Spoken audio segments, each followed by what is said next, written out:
যারা আমাদের বিপক্ষে অবস্থান নিয়েছে তারা তো সরাসরি সরকারের বিপক্ষে অবস্থান নিয়েছে।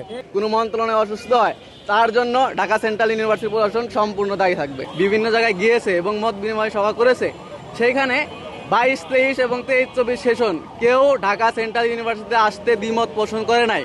এখানে একটা বিষয় আসছে, আমাদের সিনিয়র ভাইয়েরা আছে, বোনরা আছে 21, 22 সেশনের, তাদের আগামী 2 মাস পরে পরীক্ষা হওয়ার কথা, অনার জীবন মোটামুটি শেষের দিকে।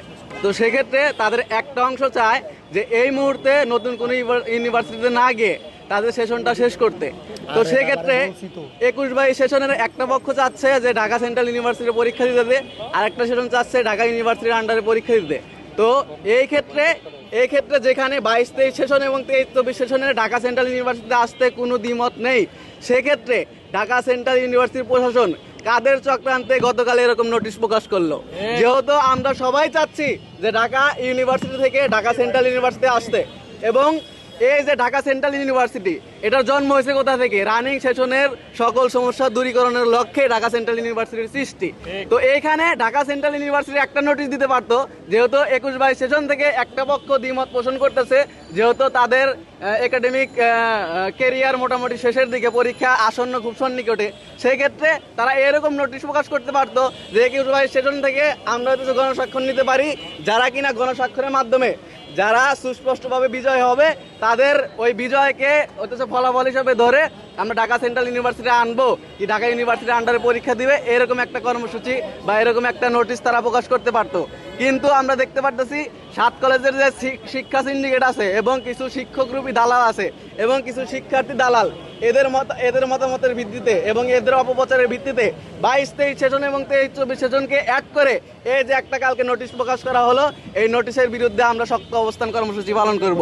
ইভেন যদি এই নোটিশ সংশোধন না করা হয় আগামী রবিবারের মধ্যে, এবং রবিবারের মধ্যে যদি রানিং সেশন নিয়ে সুস্পষ্ট রোডম্যাপ না দেওয়া হয়, তাহলে আগামী সোমবার যদি ঢাকা শহর অসুস্থ হয়, কোনো মন্ত্রণালয় অসুস্থ হয়, তার জন্য ঢাকা সেন্ট্রাল ইউনিভার্সিটি প্রশাসন সম্পূর্ণ দায়ী থাকবে। 7 কলেজের শিক্ষার্থীদের যে একাডেমিক জটিলতা নিরসন এবং পরিচয়ের সংকট দূর করার জন্য আন্দোলন করে আসছিলাম আমরা সাধারণ শিক্ষার্থীরা, সেই আন্দোলনকে এবং সেই আন্দোলনের শিক্ষার্থীদের দাবিগুলোকে যৌক্তিক মনে করে বাংলাদেশের বর্তমান সরকার দায়িত্ব হাতে নেওয়ার সাথে সাথেই ডিলে না করে ঢাকা সেন্ট্রাল ইউনিভার্সিটি আইন 2026 পাশ করে। অর্থাৎ এই ক্ষেত্রে সরকার সম্পূর্ণরূপে শিক্ষার্থীদের পক্ষে অবস্থান নিয়েছে। যে সকল শিক্ষার্থীরা ঢাকা সেন্ট্রাল ইউনিভার্সিটি আন্দোলনের সম্মুখ সারিতে ছিল এবং যে সকল সেশনের সমস্যা সমাধানের জন্য এই আন্দোলন সংগঠিত হয়েছিল, সেই সকল সেশনের শিক্ষার্থীরা এখনও পর্যন্ত পরিচয় পায়নি এবং তাদের একাডেমিক জটিলতা এখনও পর্যন্ত নিরসন হয় নাই। দ্বিতীয় বর্ষের অনেক সেশনের শিক্ষার্থীদের গত 8 মাস আগে পরীক্ষা হয়েছে, কিন্তু এখনও পর্যন্ত ফলাফল প্রকাশ পায়নি। এর পরিপ্রেক্ষিতে একাডেমিক মাইগ্রেশনের দাবিতে আমরা যখন ঢাকা সেন্ট্রাল বিশ্ববিদ্যালয়ের প্রশাসনকে অ্যাপ্লিকেশন দিলাম, 7 কলেজের অধ্যক্ষদেরকে অ্যাপ্লিকেশন দিলাম, ঢাকা বিশ্ববিদ্যালয় প্রশাসনকে অ্যাপ্লিকেশন দিলাম, তার প্রেক্ষিতে ঢাকা বিশ্ববিদ্যালয় প্রশাসন, ঢাকা সেন্ট্রাল বিশ্ববিদ্যালয় প্রশাসন একমত প্রকাশ করেছে যে অধিভুক্ত 7 কলেজের যে সকল শিক্ষার্থীরা বর্তমানে অধ্যয়ন করছে তাদেরকে ঢাকা সেন্ট্রাল ইউনিভার্সিটিতে মাইগ্রেশন করা যাবে। ইভেন আমরা সবসময় ঢাকা বিশ্ববিদ্যালয়ের সিন্ডিকেটের বিরুদ্ধে অবস্থান নিয়েছি। সেই ঢাকা বিশ্ববিদ্যালয় আমাদেরকে বলেছে যে আমাকে ট্রান্সফার করার জন্য যদি 1 ঘন্টা সময় বেঁধে দেওয়া হয়, আমরা 1 ঘন্টার মধ্যে ঢাকা বিশ্ববিদ্যালয়ের অধিভুক্ত শিক্ষার্থীদেরকে ঢাকা সেন্ট্রাল ইউনিভার্সিটিতে ট্রান্সফার করে দিতে পারবো। এর প্রেক্ষিতে আপনারা জানেন গত কিছুদিন আগে ঢাকা কলেজ ক্যাম্পাস থেকে আমাদের ঢাকা সেন্ট্রাল ইউনিভার্সিটির ভিসি মহোদয় নুরুল ইসলাম স্যার এবং ট্রেজারার মহোদয় বোরান স্যার, তারা এখানে এসে ঘোষণা দিয়েছিলেন যে সরকার একাডেমিক মাইগ্রেশনের বিষয়ে 7 কলেজের সকল রানিং সেশনের শিক্ষার্থীদের দাবিকে আমলে নিয়ে মেনে নিয়েছে এবং যারা এটার বিরোধিতা করছে তাদেরকে অবশ্যই শাস্তির আওতায় আনার ব্যবস্থা করছে। কিন্তু আমরা দেখতে পাচ্ছি যে মতবিনিময় সভার নামে 7টা কলেজ একাডেমিক মাইগ্রেশনের যে পদক্ষেপ, সেই পদক্ষেপটাকে ডিলে করার একটা পায়তারা চলছে।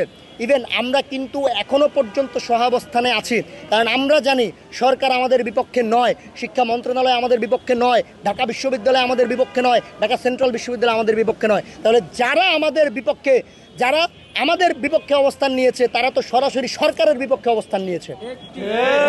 সরকার যে সেন্ট্রাল বিশ্ববিদ্যালয় আইন পাশ করেছে তারা সরাসরি সেই আইনের বিপরীতে অবস্থান নিয়েছে। তাহলে কেন এখনো পর্যন্ত যারা আমাদেরকে খেপিয়ে রাস্তায় নামাতে চাচ্ছে তাদের বিরুদ্ধে সরকারের পক্ষ থেকে কোনো ব্যবস্থা গ্রহণ করা হচ্ছে না, যারা এখনো পর্যন্ত আসনে বসে আছে?